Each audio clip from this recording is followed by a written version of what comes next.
Τι είναι αυτό? Ένα σφουργίτη.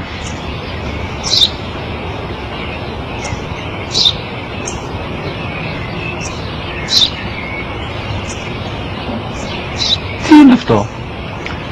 Μόλις τώρα στο πατέρα, σφουργίτη είναι.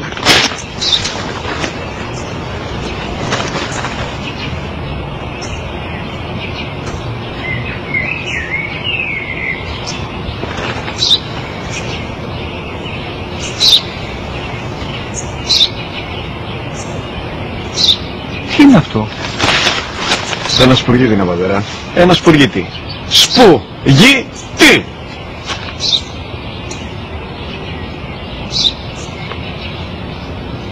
Τι είναι αυτό? Γιατί το κάνεις αυτό το πράγμα, μπορείς να μου πεις? Τόσες φορές σου είπα, είναι ένα σπουργίτη! Δεν το καταλαβαίνεις! Πού πας?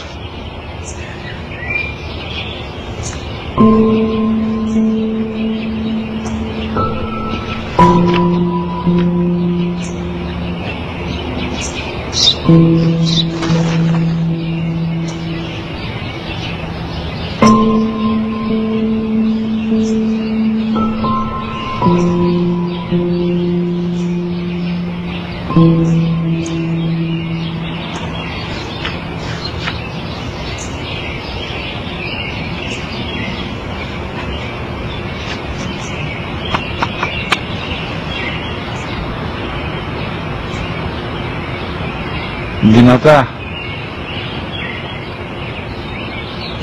Σήμερα ο μικρός μου γιος που πριν λίγες μέρες έκλεισε τα 3 καθόταν μαζί μου έξω στο πάρκο όταν ένα σπουργίτη ήρθε και κάθισε απέναντί μας. Ο γιος μου με ρώτησε 21 φορές τι ήταν αυτό και του απάντησε και τις 21 φορές ότι ήταν